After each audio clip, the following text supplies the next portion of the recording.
So, hello guys, welcome back to my channel. This is me Parv Gupta, and today I'm going to tell that how one should attempt the NEET question paper. तो उससे पहले एक important update जो कि 25 जनवरी को आया था, NTA ने रिलीज़ किया था regarding the change in the question paper pattern and the examination duration for the NEET UG 2025। तो अब जो पेपर का पैटर्न है it would be revert to the pre covid format where there will be any section B anymore. Hence there will be a total of 180 compulsory questions, 45 questions each in physics and chemistry and 90 in biology, which will be attempted by the candidates in 180 minutes. तो अब 200 minutes आपको नहीं मिलेंगे और अब आपको section B नहीं मिलेगा, आपको सारे क्वेश्चंस कंपल्सरी अटेम्प्ट करने होंगे. There will be no option. तो total 180 compulsory questions are there and 180 minutes will be allotted to you. तो अब है ओनली 180 MCQs जिसमें 90 बायो के क्वेश्चंस है, 45 for botany, 45 for zoology, 45 questions physics के लिए, 45 क्वेश्चंस केमिस्ट्री के लिए. टोटल है आपके पास है 3 आवर 180 मिनट. सो अप्रॉक्सीमेटली आपको एक MCQ के लिए 1 मिनट मिलेगा. नाउ अगर हम डिवीज़न करें तो नीट में 3 सब्जेक्ट्स आते हैं, biology, chemistry and physics. Biology में 45 क्वेश्चंस बॉटनी के आते हैं, 45 क्वेश्चंस zoology के आते हैं and they are total of 360 marks because 1 question carries 4 marks. Chemistry में 45 क्वेश्चंस आते हैं फिजिकल, इनऑर्गेनिक और ऑर्गेनिक से, that comprises of 180 marks and chemistry में. एंड फिज़िक्स में सिमिलरली 45 क्वेश्चंस आते हैं and total marks for physics is 180. तो which section to attempt first, अब आपको कौन सा सेक्शन पहले करना चाहिए सब्जेक्ट के लिए. So my advice is that never attempt physics section first. Physics को पहले अटेम्प्ट मत करना क्योंकि मोस्टली जो मेडिकल स्टूडेंट्स होते हैं, जो बायो स्टूडेंट्स होते हैं, मोस्टली मैं कहूँगी 95% स्टूडेंट्स का फ़िज़िक्स थोड़ा वीक रहता है. ठीक है, उनका मेन पावर पॉइंट बायो होता है, केमिस्ट्री होता है. तो अगर आप फिज़िक्स पहले अटेम्प्ट करने जाओगे तो हो सकता है आप कॉन्फिडेंस लूज़ कर सको और आप एंग्जाइटी या पैनिक में जा सकते हो. तो इसलिए फ़िज़िक्स सेक्शन को पहले अटेम्प्ट मत करो. जो सब्जेक्ट आपका सबसे स्ट्रॉन्ग है, जो सब्जेक्ट द स्ट्रॉन्गेस्ट सब्जेक्ट जो आपका है उसका सेक्शन पहले अटेम्प्ट करो. जैसे मेरा स्ट्रॉन्गेस्ट सब्जेक्ट बायो था, सो आई अटेम्प्टेड बायो फर्स्ट. या तो आप बायो केमिस्ट्री फिज़िक्स कर सकते हो या बायो फिज़िक्स केमिस्ट्री कर सकते हो. ठीक है, फिज़िक्स को आप सेकंड नंबर पे भी कर सकते हो, बस फिज़िक्स को फर्स्ट नंबर पे मत करना. अगर आपकी केमिस्ट्री ज़्यादा अच्छी है तो आप केमिस्ट्री को भी फर्स्ट नंबर पे कर सकते हो, but try to solve bio first. Now main question है कि हाउ टू अटेम्प्ट, कैसे अटेम्प्ट किया जाए. अब आपने सेलेक्ट कर लिया कि येस मैं ये सब्जेक्ट अटेम्प्ट करने वाला हूँ, तो उसे कैसे अटेम्प्ट करोगे. तो एक ट्विस्ट है, don't fully attempt a section in one go. एक ही गो में पूरा सेक्शन अटेम्प्ट करने की कोशिश मत करो. ऐसा मत करो कि अगर तुमने बायो उठाया है तो तुम्हें एक बारी में तुमने सारे बायो के क्वेश्चंस अटेम्प्ट करने हैं. नहीं, जैसे मोस्टली क्या होता है ना, लोग क्या करते हैं कि सब्जेक्ट वाइज सॉल्व करते हैं कि पहले पूरा बायो सॉल्व करेंगे, देन पूरा फिजिक्स सॉल्व करेंगे, देन पूरा केमिस्ट्री सॉल्व करेंगे. नहीं, उसमें क्या होता है कुछ क्योंकि हर सब्जेक्ट में easy, medium and difficult questions आते हैं. तो इजी क्वेश्चंस तो जल्दी हो जाएंगे, बट डिफ़िकल्ट क्वेश्चंस में टाइम लग सकता है एंड वो आपका टाइम कंज्यूम कर सकते हैं.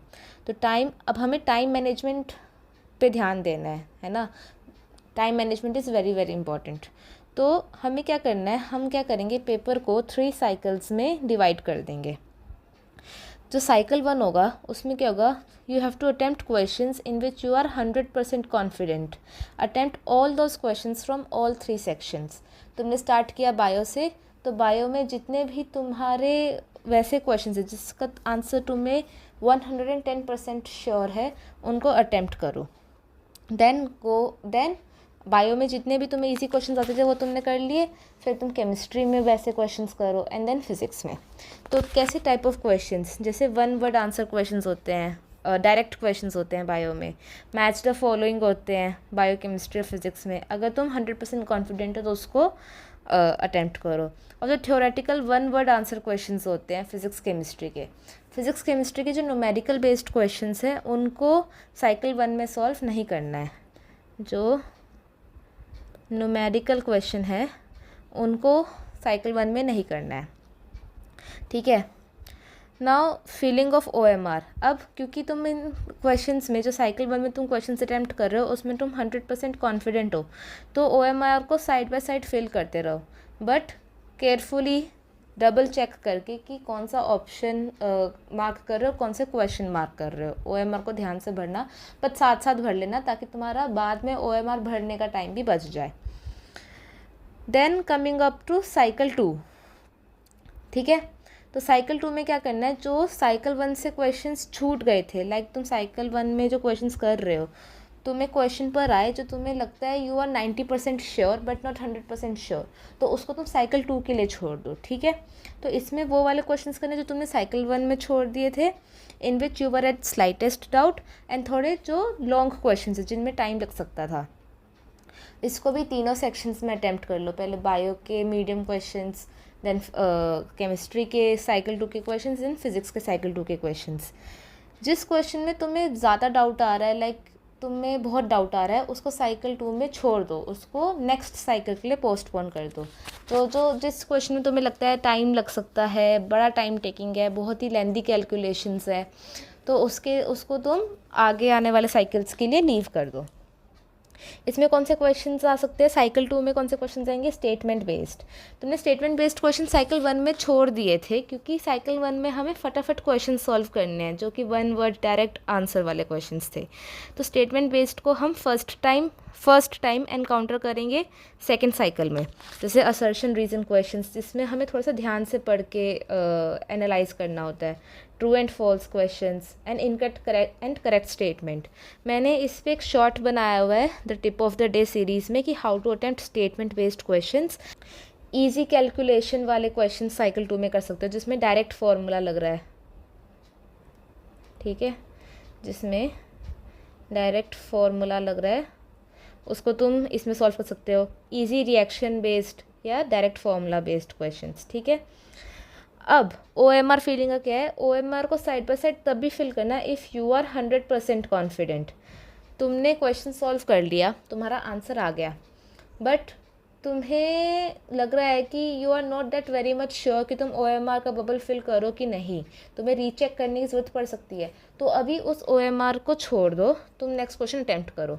बाद में साइकिल 3 में जब तुम्हें टाइम मिलेगा तब तुम उस कैलकुलेशन को रीचेक करके फिर तुम OMR फिल करना, ठीक है। And marking question paper and fill the OMR in cycle 3 जो मैंने बोला। अब साइकिल 1 साइकिल 2 हो गया है, तो मेरे साथ क्या हुआ था कि मेरे जो मैक्सिमम क्वेश्चंस थे ना वो मेरे साइकिल 2 तक सॉल्व हो गए थे, ठीक है। लास्ट में साइकिल 3 में काफ़ी कम क्वेश्चंस बचे थे, ठीक है। तो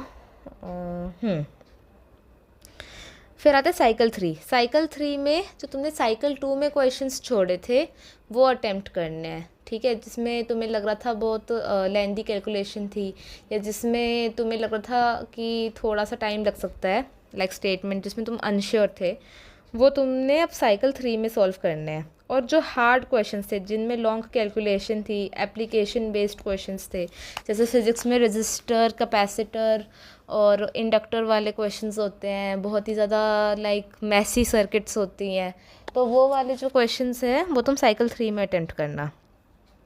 सॉल्व क्वेश्चंस ऑफ साइकिल 3, अगर 100% कॉन्फिडेंट हो तो ही OMR मार्क करना, वरना तुम सिर्फ क्वेश्चन पेपर में मार्क कर सकते हो। अब साइकिल 3 को रिव्यू करने के बाद start filling OMR of cycle 2 questions after reviewing them again. देखो साइकिल 2 के क्वेश्चंस जिनमें तुम 100% कॉन्फिडेंट थे वो तो तुम साथ साथ मार्क कर रहे थे, बट मैंने कहा था कि कुछ साइकिल 2 के क्वेश्चंस जिसमें तुम्हें लग रहा है कि तुम्हें कैलकुलेशन रिव्यू करना है, वो क्वेश्चन रिव्यू करना है, तो वो तुम जाके देख सकते हो। एक्चुअली साइकिल 1, 2 और 3 तक तुम्हारे मैक्सिमम क्वेश्चन सॉल्व हो जाने चाहिए मेरे हिसाब से। अगर तुम एक अच्छे स्टूडेंट हो तो तुम्हारे साइकिल 1, 2 और 3 इन 3 साइकिल्स में तुम्हारे मैक्सिमम क्वेश्चन सॉल्व हो जाएंगे। सिर्फ वही क्वेश्चंस छूटेंगे जिनमें तुम काफ़ी ज़्यादा अनश्योर हो, ठीक है। तो इसलिए मैं कह रही हूँ कि साइकिल 3 रिव्यू करने के बाद तुम OMR फिलिंग स्टार्ट कर दो साइकिल 2 वाले क्वेश्चंस की और साइकिल 1 वाले क्वेश्चंस की, जिनमें तुम्हें डाउट था तुमने OMR फिलिंग से रोक दिया था। और फिर उसके बाद जब साइकिल 1 और साइकिल 2 के क्वेश्चंस के OMR तुमने फिल कर लिए, फिर तुम साइकिल 3 के क्वेश्चंस को रिव्यू करके उसके OMR फिल कर लो। हो सकता है कुछ बच्चे साइकिल 4 तक भी जा सकते हैं, तो depending upon your difficulty level and your analytical level तुम अपने पेपर को काफ़ी साइकिल्स में बांट सकते हो, but max to max 4 cycles में तुम्हारा पेपर हो जाना चाहिए, ठीक है। हाँ, ये मैंने लिखा हुआ है, mostly NEET question paper can be solve in 3 cycles. Frankly speaking, मैंने अपना जो नीट क्वेश्चन पेपर था या जितने भी मैं मॉक टेस्ट्स देती थी वो मेरे 3 साइकिल्स में हो जाते थे। मेरे फर्स्ट साइकिल में अप्रॉक्स 60% क्वेश्चन हो जाते थे। सेकेंड साइकिल में मेरे हो जाते थे, जैसे अगर 60% क्वेश्चन करें तो 40% बचे, तो उन 40% में से मेरे max to max second cycle में हो जाते थे। साइकिल 3 में मेरे बचते थे 10 to 20 क्वेश्चंस, जो कि ज़्यादा हार्ड होते थे। और साइकिल 3 करने के बाद भी जो अनश्योर जो क्वेश्चंस मेरे को छोड़ने होते थे वो फिर मेरे सिर्फ 3-4 बचते थे। बट जो साइकिल 4 है वो हाईली डाउटफुल क्वेश्चंस है, जो मैंने कहा लास्ट के 4-5 क्वेश्चंस, उनको सॉल्व करने की कोशिश करो, बट तभी सॉल्व करने की कोशिश करना जब तुमने साइकिल 1, 2, 3 की OMR भी फिल कर ली हो, ठीक है। इनको सॉल्व करने की कोशिश करना, बट अगर तुम्हें कॉन्फिडेंस नहीं आ रहा या तुम्हें क्वेश्चन ही समझ नहीं आ रहा, तो तुम्हारा क्वेश्चन निकल ही नहीं पा रहा है, तो उन्हें छोड़ दो। प्लीज़ प्लीज़ तुक्का मत ही मारना, क्योंकि 1-1 रैंक में काफ़ी ज़्यादा इन्फ्लेशन ला देती है, एंड 1-1 की वजह से तुम्हारा ओवरऑल -5 का कम हो जाता है स्कोर। तो तुक्का तो मत ही मारना, अगर वो क्वेश्चन नहीं निकल रहा है तो उसको छोड़ देना। So that's all by my side. Hope तुम्हें ये स्ट्रैटेजी अच्छी लगेगी। तुम एक बार, अभी मॉक टेस्ट्स तुम्हारे शुरू होने वाले हैं, so try applying this technique in your mock tests and it will really help you saving much of your time, और टाइम मैनेजमेंट बहुत अच्छे से होगा, तुम्हारा पेपर नहीं छूटेगा। So keeps following my channel for tips and more upcoming videos, and please do subscribe and share with your friends and siblings who are preparing for NEET. Thank you.